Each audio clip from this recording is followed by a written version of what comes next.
महाराष्ट्र के पुणे जिले के बारामती में हुए विमान हादसे में उप मुख्यमंत्री अजीत पवार का निधन हो गया है। विमान में सवार अन्य 4 लोग भी इस हादसे में नहीं बच पाए। यह दुर्घटना तब हुई जब एनसीपी के नेता अजीत पवार और अन्य लोगों को ले जा रहा विमान बारामती में रनवे के पास क्रैश लैंड हो गया।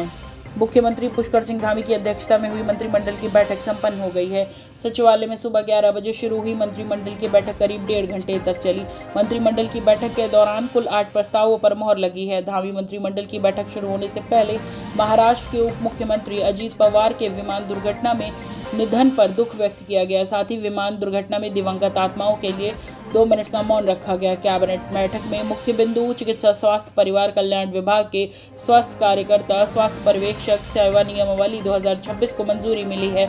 वहीं राजस्व विभाग के तहत उत्तराखंड राज्य में आपसी समझौते के आधार पर भूमि मालिकों से परियोजनाओं के लिए भूमि की प्रति किए जाने की प्रक्रिया का निर्धारण किया गया है। प्रयागराज में चल रहे माघ मेले से शंकराचार्य स्वामी अविमुक्तेश्वरानंद ने दुखी मन से विदा लेने का ऐलान किया है।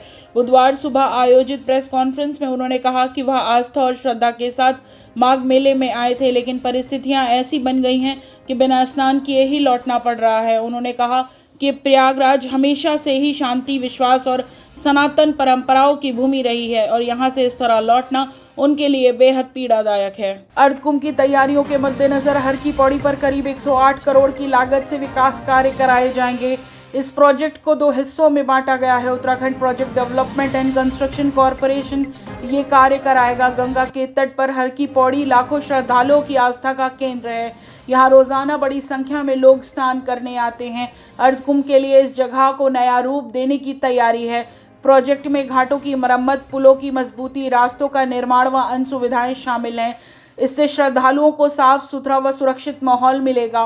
भीड़ प्रबंधन एरिया का भी निर्माण कराया जाएगा। नए निर्माण कार्यों में पर्यावरण संरक्षण का ध्यान भी रखा जाएगा। सूबे के सहकारिता मंत्री डॉक्टर धन सिंह रावत ने आज शासकीय आवास पर सहकारिता विभाग की समीक्षा बैठक ली, जिसमें उन्होंने प्रदेश में 663 नई बहुउद्देशीय पैक्स समितियों का गठन, सहकारी क्षेत्र में अनाज भंडारण योजना, 3 नई राष्ट्रीय सहकारी समितियां, एनसीईआरटी की गतिविधियों में राज्य की भागीदारी तथा फरवरी माह में गुजरात में प्रस्तावित सहकारिता सम्मेलन की तैयारियों की विस्तृत समीक्षा की।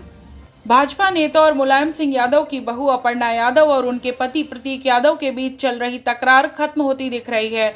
मुलायम सिंह यादव के छोटे बेटे प्रतीक यादव ने अपनी पत्नी अपर्णा यादव के साथ सोशल मीडिया पर एक नई तस्वीर साझा कर एक साथ होने के संकेत दिए हैं। यह तस्वीर दोनों के बीच सुलह और अलग न होने की कहानी बयां कर रही है।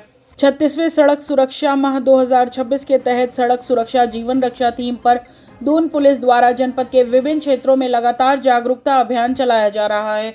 वरिष्ठ पुलिस अधीक्षक देहरादून के निर्देशन में आमजन को यातायात नियमों के प्रति जागरूक करने के उद्देश्य से यह अभियान संचालित किया जा रहा है। इसी क्रम में पुलिस लाइन देहरादून में आयोजित कार्यक्रम के दौरान 140 विक्रम ऑटो और सिटी बस चालकों को यातायात नियमों की जानकारी दी गई। चालकों को निर्धारित गति सीमा में वाहन चलाने, यातायात संकेतों का पालन करने और सड़क पर अनुशासन बनाए रखने के लिए प्रेरित किया गया। कार्यक्रम के दौरान सड़क परिवहन मंत्रालय भारत सरकार द्वारा जारी यातायात संबंधी वीडियो एंथम भी दिखाया गया। कार्यक्रम में उपस्थित वाहन चालकों को यातायात जागरूकता की शपथ दिलाई गई तथा यातायात निदेशालय से प्रेरित ट्रैक सूट वितरित किए गए। पुलिस अधिकारियों ने सड़क दुर्घटना की स्थिति में पीड़ित की सहायता करने और जिम्मेदार नागरिक की भूमिका निभाने की अपील की। मुख्यमंत्री पुष्कर सिंह धामी ने राजकीय दून मेडिकल कॉलेज देहरादून में 1035 सहायक अध्यापक प्राथमिक शिक्षा को नियुक्ति पत्र प्रदान किए, जिनमें 17 विशेष शिक्षक भी शामिल हैं। मुख्यमंत्री ने सभी अभ्यर्थियों को शुभकामनाएं देते हुए आशा व्यक्त की कि सभी युवा शिक्षक राज्य में शिक्षा का स्तर बेहतर करने में महत्वपूर्ण भूमिका निभाएंगे। उन्होंने कहा कि आज से आपके कंधों पर उत्तराखंड के भविष्य को संवारने की महत्वपूर्ण जिम्मेदारी आ गई है।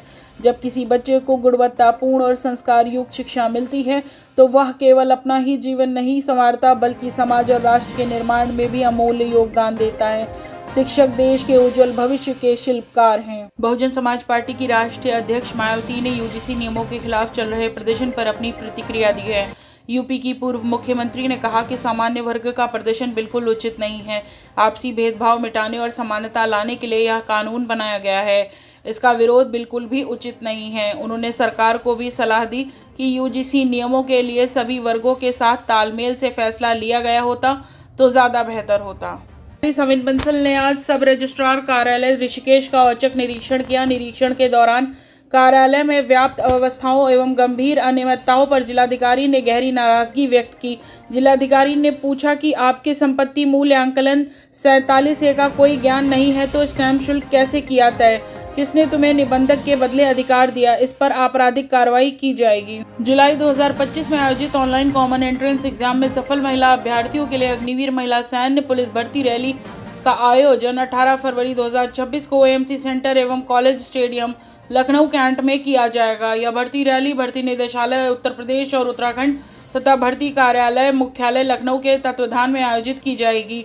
यह रैली उत्तर प्रदेश में आयोजित की जा रही भर्ती रैलियों की श्रृंखला की छठी रैली जो कि 1 दिवसीय होगी। इसमें उत्तर प्रदेश एवं उत्तराखंड की विभिन्न जिलों से लगभग 1000 चयनित महिला अभ्यर्थियों के भाग लेने की संभावना है। उत्तराखंड कोऑपरेटिव रेशम फेडरेशन द्वारा प्रदेश के रेशम बुनकरों को 4 राज्यों के अध्ययन भ्रमण पर भेजा जाएगा ताकि वे आधुनिक तकनीक, नवीन डिजाइन और उत्तम रेशम उत्पादन प्रक्रिया का प्रत्यक्ष रूप से अनुभव कर सके। यह घोषणा सहकारिता मंत्री डॉक्टर धन सिंह रावत ने देहरादून स्थित राजपुर रोड पर दून सिल्क के चौथे रिटेल आउटलेट के शुभारंभ पर की। अपने शहर और प्रदेश से जुड़ी तमाम खबरों के लिए देखते रहिए आनंद समीक्षा डिजिटल।